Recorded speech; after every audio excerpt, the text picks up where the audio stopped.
देखिए circular motion की बात करें, दो तरह की सर्कुलर मोशन है, हॉरिजॉन्टल और वर्टिकल। जैसे आपका सेलिंग फैन है, इसका मोशन कैसा है? Horizontal circular motion. और हम किसी व्हीकल के टायर का मोशन देखें तो कैसा है वो? Vertical circular motion. तो अगर कोई बॉडी आपकी वर्टिकल सर्कुलर मोशन में है तो डिफरेंट पॉइंट पर उसकी वेलोसिटी क्या होगी, ये हम कैलकुलेट करेंगे। तो हमने क्या किया, एक स्टोन लिया है जिसका मास है m, उस स्टोन को थ्रेड से बांधा और उसको ऐसे घुमाया। तो उसे ऐसे घुमाएंगे तो स्ट्रिंग की हेल्प से उस स्टोन का जो मोशन है वो कैसे हो जाएगा? Vertical circular motion. तो ये स्टोन का मोशन है, वर्टिकल सर्कुलर मोशन। और P एक पॉइंट है जहां पे स्टोन को लेके चल लो, ये स्ट्रिंग है, और O स्ट्रिंग का फिक्स पॉइंट है जहां से स्ट्रिंग को घुमा रहे हैं। तो किसी पॉइंट P पर स्टोन पर कौन कौन सी फोर्स रहेगी? पहला टेंशन जो स्ट्रिंग के अंदर है वो टुवर्ड द फिक्स पॉइंट होगी। दूसरा स्टोन का वेट mg, इसको मैं रिजोल्व कर लिया इनटू टू वेक्टर कंपोनेंट्स। ये एंगल थीटा, ये थीटा में mg cos थीटा, ये mg sin थीटा। तो P पॉइंट पर दो फोर्स लग रही है, T और mg cos थीटा। तो हमें ये तीन पॉइंट गिवन है, एक है लोएस्ट पॉइंट, इस लोएस्ट पॉइंट को मैं ग्राउंड पे लेके चल रहा हूं। एक है हाईएस्ट पॉइंट और एक है मिड पॉइंट। इन तीन पॉइंट पे हमें इस स्टोन की वेलोसिटी फाइंड करनी। तो एग्जाम में क्वेश्चन आता है कि define the phenomena of vertical circular motion and find the velocity at different point. तो आपको इन्हीं तीन पॉइंट पर वेलोसिटी को फाइंड करना है। क्लियर है? चलिए इस पॉइंट P की बात करते हैं। तो इस पॉइंट P पर कौन कौन सी फोर्स लग रही है? mg cos थीटा और ये टेंशन, ये दोनों फोर्स एक ही प्लेन में लग रही है, एक ही लाइन के लग रही है। और दोनों फोर्स की डायरेक्शन क्या है? अपोजिट है। तो दोनों फोर्सेस का रिजल्टेंट क्या हो जाएगा? दोनों को माइनस करेंगे,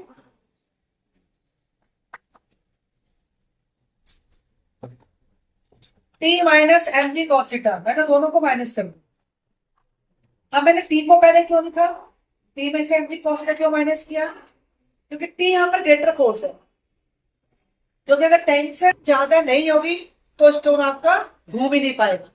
तो अगर स्टोन घूम पा रहा है स्ट्रिंग की हेल्प से, इसका मतलब कि टेंशन फोर्स ज्यादा है, तभी स्टोन वो घूम पा रहा है। तो T minus mg cos theta, ये आ गई जो फोर्स आपकी पॉइंट P पर लग रही है। अब अगर स्टोन आपका सर्कुलर पाथ में मूव कर रहा है तो उसके ऊपर एक फोर्स और लग रही होगी, जिसे हम कहते हैं सेल्फ एडजस्टिंग फोर्स, जिसकी वजह से बॉडी सर्कुलर पाथ में मूव करती है। क्या कहते हैं उस फोर्स को? Centripetal force. T minus mg cos theta equal to mv square by r। ये P पॉइंट पर रिजल्टेंट फोर्स होगी, जिसको मैंने इक्विलिब्रियम में ले लिया है सेंटीमीटर फोर्स। राइट? अब यहां से आप टेंशन की वैल्यू निकालो।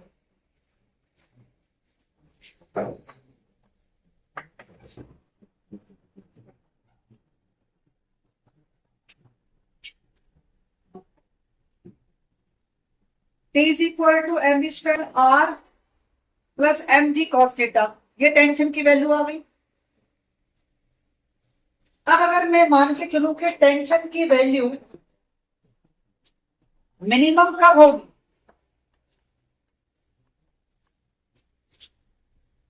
इस पूरी सर्कुलर मोशन में टेंशन मिनिमम कब होगा? टेंशन मिनिमम का मतलब क्या है कि जिस पॉइंट पर स्ट्रिंग से स्टोन का ग्रिप लूज हो जाए। ऐसा पॉइंट कहां होगा जहां पर स्ट्रिंग का फोर्स इस पर कम लगेगा? हाईएस्ट पॉइंट पर। हाईएस्ट पॉइंट पर क्या होगा? स्ट्रिंग स्टोन को होल्ड नहीं कर पाती। वो तो सर्कुलर मोशन में है तो इसलिए वो एक मोमेंटम की वजह से घूमता रहता है। लेकिन अगर हम बात करें तो हाईएस्ट पॉइंट वो पॉइंट है जहां पर सबसे कम टेंशन होता है, इसलिए स्टोन आपका होल्ड नहीं कर पाता। तो टेंशन नहीं कम होगा जब स्टोन आपका पहुंच जाएगा हाईएस्ट पॉइंट पर। और जब स्टोन आपका हाईएस्ट पॉइंट पर पहुंच जाएगा उस केस में एंगल कितना हो जाएगा? 180 का। यानी टेंशन एम का होगा जब cos थीटा की वैल्यू क्या होगी, cos 180 यानी -1, थीटा 180 हो जाएगा ना। तो टेंशन होगी मिनिमम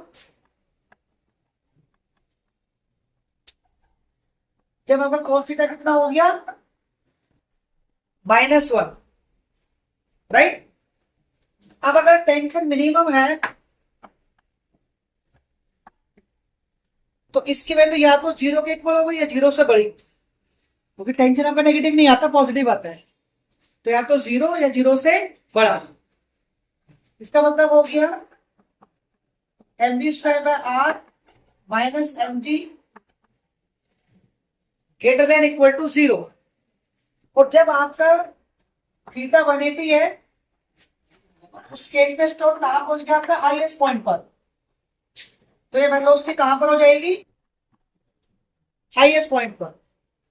उसको सॉल्व करते हैं, M dh²r less than equal to mg। तो यहां से dh की वैल्यू क्या आ जाती है, root of gr। So vh equal to root of gr। ये वेलोसिटी कहां पर आ गई, हाईएस्ट पॉइंट पर। क्लियर। अब हर system law of conservation of energy को फॉलो करता है। इसका मतलब वर्टिकल सर्कुलर मोशन में स्टोन भी कर रहा होगा।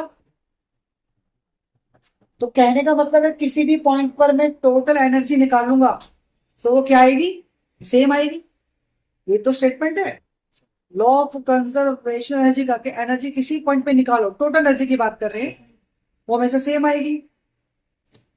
तो अगर मैं फाइंड करूं total energy at highest point, that is equal to total energy at lowest point.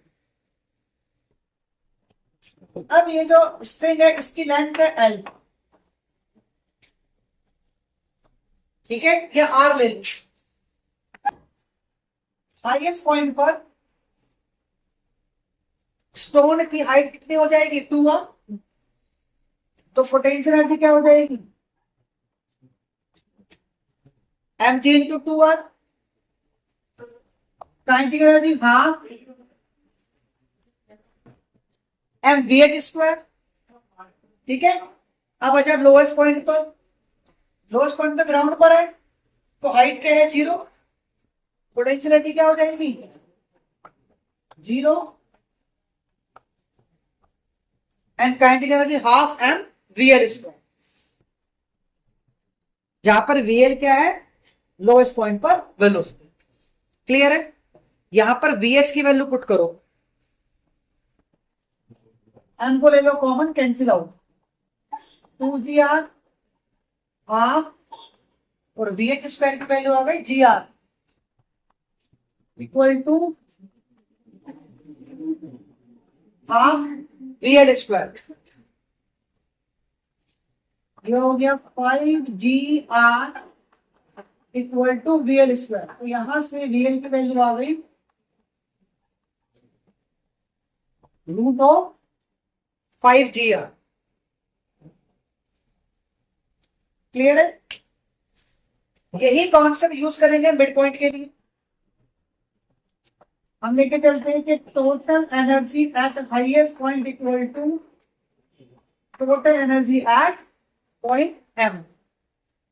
तो हाईएस्ट का तो पहले निकाल चुके हैं, ऊपर वाला को लेके चल लेते हैं। क्या आया था, mg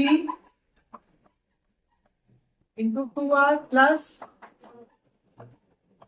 हाफ mvh²। ये आ गया हाईएस्ट पॉइंट पर। अब आ जाओ पॉइंट m पर। पॉइंट m की हाइट कितने ग्राउंड से बताओ, इक्वल टू r। तो पोटेंशियल एनर्जी हो गई mgr, काइनेटिक एनर्जी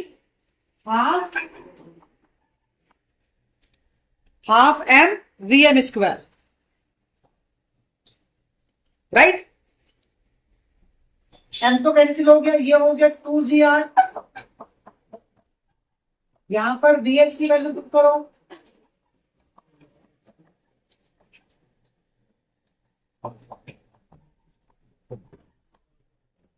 इसको सॉल्व करो।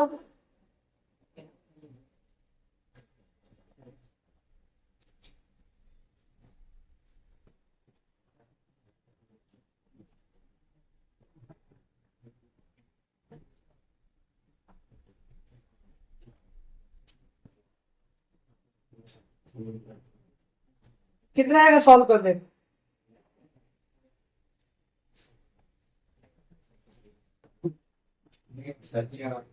भाई 2GR माइनस GR कितना बचेगा? GR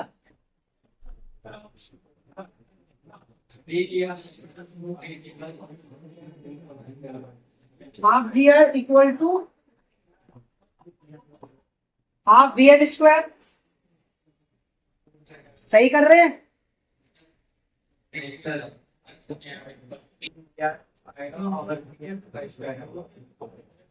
तो 3GR यानी VN की वैल्यू क्या आ गई? Root of 3GR। तो इक्वेशन 1, इक्वेशन 2 और इक्वेशन 3, ये हमारे पास वेलोसिटी है at 3 different points, highest point पर, लोएस्ट पॉइंट पर और पॉइंट एफ। तो क्वेश्चन करेंगे 5 मार्क्स, वो आपसे यही कहेगा कि आप वेलोसिटी फाइंड करो एट डिफरेंट पॉइंट्स, तो आपको 3 पॉइंट पर ही फाइंड करो। क्लियर है?